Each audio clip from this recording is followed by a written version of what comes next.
Ano rin naman natin to. Oo. Ito. Maganda to kasi ang pogi dito, ang pogi ng mga congressman dito. Ipinakandado ng Bureau of Customs ang 3 bodega sa Bulacan na naging Pinakandado daw ng Bureau of Customs. kumano ng mahigit kalahating bilyong pisong halaga ng bigas. 3 buwan na raw nakaimbak ang ilang bigas na kung ibinente, makakapagpababa umano ng presyo ayon sa isang kongresista. Modus din umano ng bodega na irebag ang mga bigas para palabasing lokal. Nakatutok si June Veneracion. Sa harap ng sumisipang presyo at kakulangan ng supply, 3 bodega ng bigas sa Bulacan ang pinasok at ininspeksyon ng Bureau of Customs kasama ang mga lider ng Kongreso. Higit 200,000 sako ng bigas na nagkakahalaga ng kalahating bilyong piso ang nakita sa mga bodega. You have to check also kung yung mga importations pa nila tama. May nag-hoard ba? Meron bang nag-smuggle? Initially po, ang natanggap po kasi natin impormasyon meron pong mga smuggled na bigas na nandito po ngayon sa Intercity. May mga sako ng bigas na 3 buwan nang nasa bodega na ayon sa House Speaker. Yan na ba ngayon ang custom commissioner? Si Kuya halatang may plano. Hindi mo trabaho yan eh.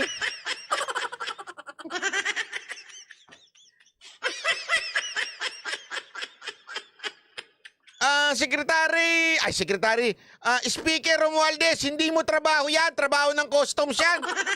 Ang trabaho mo, ipaliwanag mo yung balita na isinangkot ka.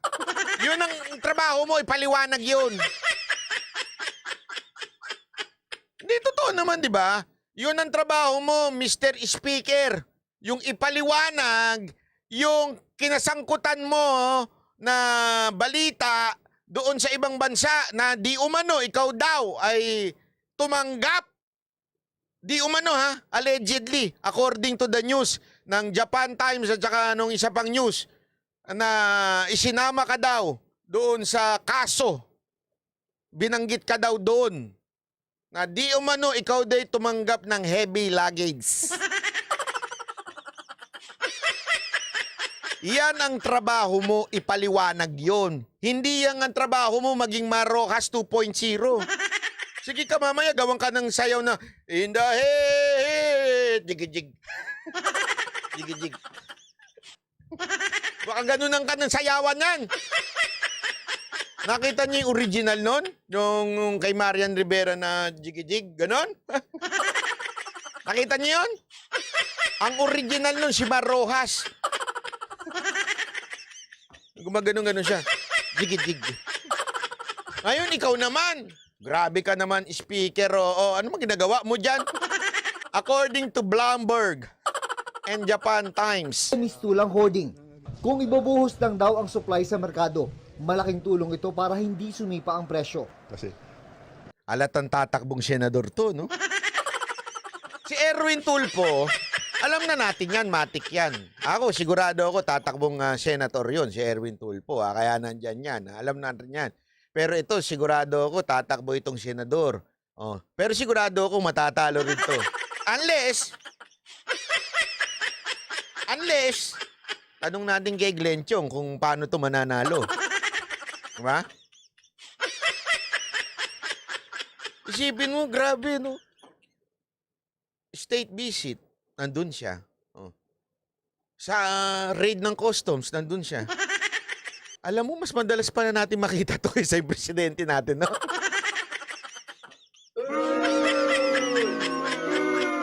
Ikaw na ang pumalit na presidente. Mas madalas ka pa namin makita, eh. Di, sa bagay, sabi nga, di ba? Publicity yan, eh. Kailangan. Good or bad publicity is publicity. Di ba? Ay, grabe. Pati interview andun siya. Oy, alam mo, Garski, alam ko yung style na yan, eh. Ay. Yung pag ini-interview si Marcos, tas nakadikit lagi si, para sa video kita siya. Kasi may subconscious tayo, eh, pag narinig ko si Romualdez, alam mo naman mga Pilipino, yung awareness. Ang binubuhay kasi ngayon, tandaan ninyo, dalawa yan, pagdating sa survey. Okay? awareness at saka yung ikaw ba ay iboboto o hindi. Pagdating sa awareness, sa totoo lang, ngayon, si Erwin Tulfo na kaya nga ho siya nagna-number 1 kasi awareness eh. Everyone knows Tulfo brand. Okay? Awareness yun. Okay? Darating ang panahon, eventually people will decide. Ikaw ba ay karapat-dapat maging senador? Yan ang tinatawag na kung boboto ka ng tao. Ngayon, nang wino-work out lahat ng mga nagpaplanong maging senador sa 2025, lahat yan ang wino-work out nila awareness. Okay? So lahat yan, magsisimula ng pumapel sa media. Yung pupunta ng palengke, pupunta ng raid ng customs, didikit sa Pangulo, kahit hindi ka naman baka kasi sabihin nung iba, bakit si Senator Bongo, lagi rin nakadikit kay PRRD. Si Senator Bongo, mula noon, alam naman natin, dakilang alalay ni Pangulong Duterte yun. Mayor pa lang siya, kahit nga tingnan mo yung mga picture niya dati. Matatawa ka eh, kasi alam mo yung, di ba may nakikita tayo minsan sa TikTok yung mga bata pa, tapos yung itsura ng picture nila, ganon, tas gagayahin nila pagtanda, di ba? si Bongo tsaka si PRRD, hindi nila kayangan gayahin. Kung nung itsura nila nung mayor si Pangulong Duterte, na nakadasa likod si Bongo, pati nung presidente siya, ganon na itsura. Hindi nagbago. Yun yung yun yung sinasabi na hindi na consistent si Senator Bongo. Eto kasi, nakita nyo bang nakadikit kay Marcos to noon? Ang alam ko nakadikit lagi kay Marcos noon si Rodriguez. Hindi ito. Di ba? Eto, dumikit na lang nung naging presidente na si Marcos eh. Di ba? So halatang wino-work out nito ang kanyang awareness. Awareness sa bigas. Kaya lang, sa totoo lang, ito, makinig kayo. Sa totoo lang, mukhang hindi napayuhan ng tama ito. Alam mo kung bakit? Bakit di napayuhan ng tama ito? Kasi sa lahat naman nandidikitan niya yung bigas pa. Bigas nga ang pinakapalpak na ginawa ng gobyerno nito eh. Maraming palpak, pero yun ang pinakapalpak. Di ba? Meron tuloy nagre-reklamo dyan. Sabi ng isa, 2,000 nanonood, 500 lang ang nagla-likes. Kasi minsan po, sa cellphone, hindi nila talaga hindi na minsan kagawian na nagla-like. Huwag nyo naman pong kinagagalitan. Yung iba dyan, nagagalit tuloy. Kasi daw kayo nakikinood, di kayo nagla-like. Wala namang bayad daw yung like, di kayo nagla-like.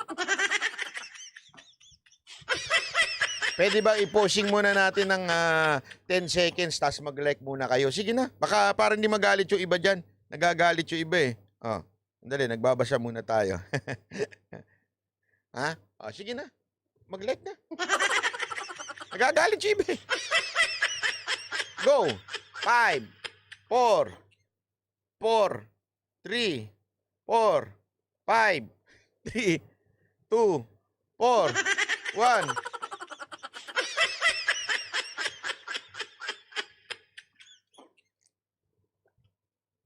Okay na. Go. Tuloy.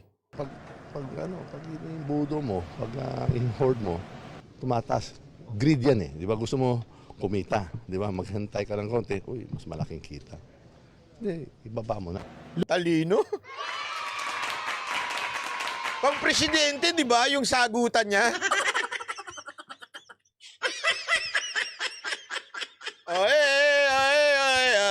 Jig-jig.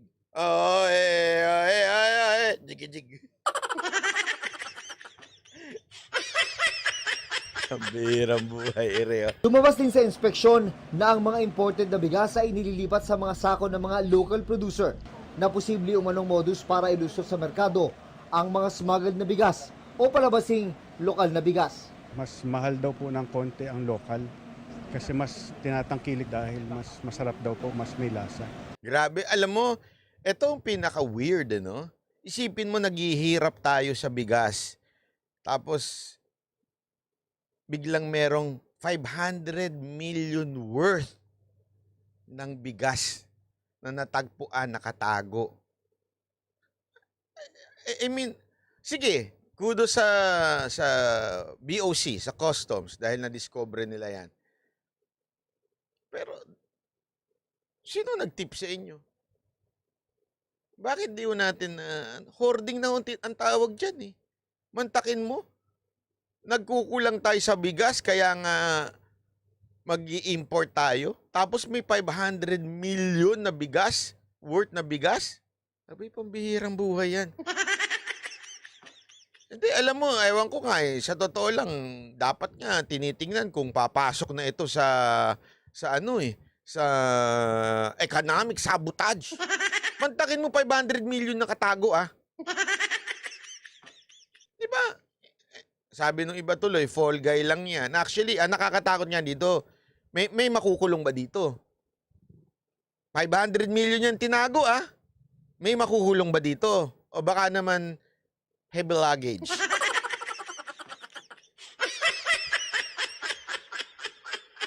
At mas maganda po ang kanilang kita. Ipinadlak na ang mga bodega. Ano namin yung padlock, sir? Kailangan natin yung bigas. Ba't yung papadlock? Pakakain natin sa daga.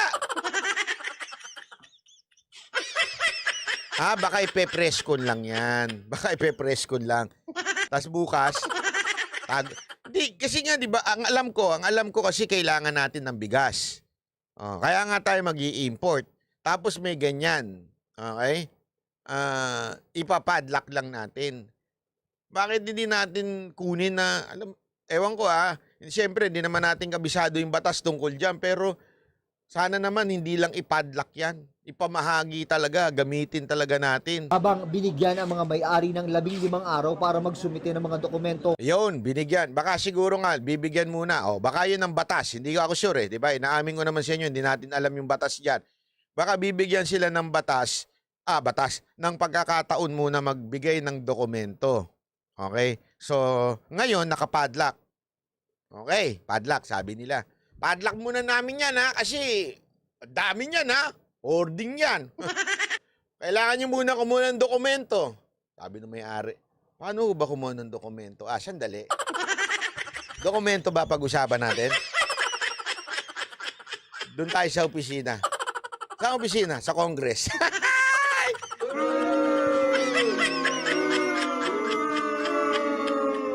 Dokumento lang pala kapalit, Brad eh. Dokumento lang pala kapalit. So pag okay na dokumento, okay na. Wala nang problema uli. O di kukuha lang ng dokumento yan. Isang tawag lang yan. Sabi nga ni Cutie, Patoli, sabi niya, isang tawag lang yan.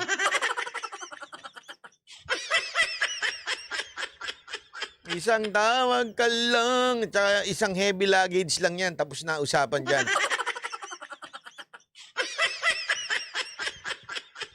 No? Ako kasi parang sa akin ganito. Inuna yung news eh. Di ba? Sana bago ibinalita, kasi pwede namang walang kasama. Sa totoo lang, tinawagan lang yung media. Meron kaming raid. Sama kayo may raid kami. Sama kayo. Pero, anong tawag mo dyan? Accomplishment yan? Hindi. Pwede pa nilang makuha, pwede pang mabawi ng may-ari yan sa pamamagitan ng pag-aayos ng dokumento. Ang tanong, kanino aayusin yung dokumento? Sa Customs. Kanino? Sinong backer ang kakausapin para maayos yung dokumento? Dapat, kung talagang gusto ninyo na merong resulta yung ginawa ninyong raid, sana tsaka na lang nyo muna sinama yung media. Tinapos nyo na lang muna yung kung ano man yung mangyayari. After how many days? Ito. Wala pa lang dokumento talaga. Hindi sila nakapag-produce ng dokumento. Ito. Kukunin na ng gobyerno. Yun. Accomplishment yun. Ito, ang dating, accomplishment pero wala pa tayong makukuha. Anong tawag dito? Hindi, totoo. Anong tawag nyo dito? Press release. Publicity. Nino? O, sino yung politikong sumama? Anong tawag dyan? Tambalas Lost Show. Di ba? Tambalas Lost Show.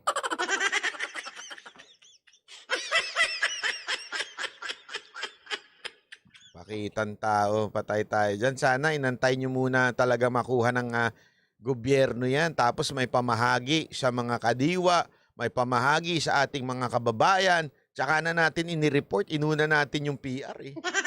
Press release kagad eh. Para lang may mai-report, may masabing may ginagawa sila. Correct. O, di ba? Magpapatunay na dumaan sa tamang proseso ang mga imbak na bigas. Kompleto naman po kami sa papel.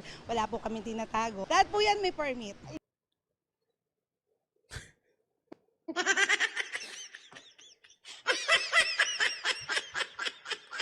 Lahat po yan may permit.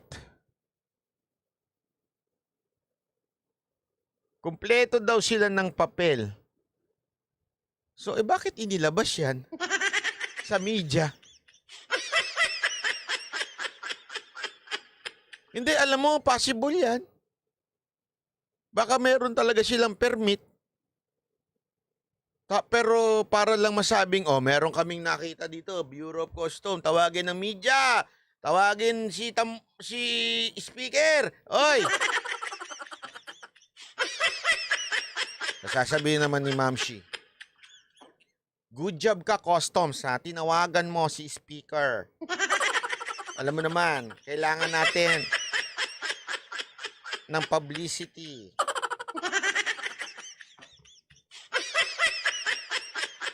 For content purpose daw, boss. Oo nga, baka nga prank lang yan eh. Di ba? Kawawa naman tayo. Yang mga yan, legal naman yan. Siyempre, nagulat kami. Dahil hindi namin alam ba't kami hinanapan, hindi naman kami importer. Kami, middleman lang naman kami. Bukod sa tatlo Nagulat si ate, sandali, may papel kami ah. Ba't bigla kami nasa news na ngayon? Hindi, alam mo, nakakaawa minsan, sa totoo lang, kasi ang lakas ng loob ng mga babae na lumabas eh. Sabi ng management, sandali, may papel kami. Bakit bigla kami napunta dito? Bakit bigla kaming na-news? Di naman kami importer, middleman lang kami, bumili kami ng bigas, may papel kami, tapos bigla kami nasa news. Yari, biglang nasa news. Anak ng wewe, oh. Awa naman si ate, oh. Di ba? ang bodega na ininspeksyon ngayong araw dito sa Bulacan. Meron pa raw 20 bodega sa Metro Sabi nito isa, baka naman set up sila. Actually, baka set up. Alam mo yung kaya nga sabi ko nakakatawa talaga itong gobyerno natin nato. Baka mamaya, ang totoong, baka, okay? Kasi sinasabi ni ate, may dokumento naman daw siya. Kumpleto naman sila. So ano yung punta-punta ng custom dyan? Baka mamaya nag-usap-usap sila eh. Sabi lang siguro nila, dami, ilan ba bigas mo dyan? Madami kaming bigas dito. Punta na kayo dito. Punta kayo dito. Kunwari may raid. Tama nyo si Tambaloslos. Ganyan. Tapos pagpunta nila doon, okay, video-video tayo. Okay, kunwari papasara namin kayo ha. Pag alis ng media, tanggalin nyo na lang. Hindi naman kayo malalaman eh. May nakita ba kayong kumpanya ko ano sila? Wala nga sinabi. So, hindi sila nasira. Parang, okay na, set up na natin. Kunwari, meron tayong raid na ganap.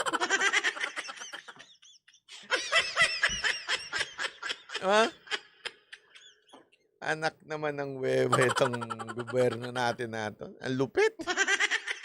Hindi, may content. Parang yan parang prank ng mga yung mga peking prank na ginagawa ng mga vlogger. Lourdes Bilabiray, salamat po. Sabi, bagong script ang title, huli pero di kulong. Actually, yan talaga ang punto dito, Garski. At the end of the day, trabaho ba ng speaker ang maghanap ng bigas?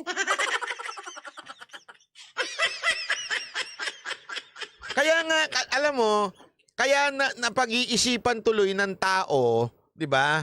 Kaya tuloy napag-iisipan ng tao na ito ay publicity lang. Kasi una-una, hindi naman trabaho ng mga congressman pumunta at maghanap ng bigas. Di ba? Hindi naman nila trabaho, bakit nandun sila? So it's obvious publicity ang dating tuloy sa tao.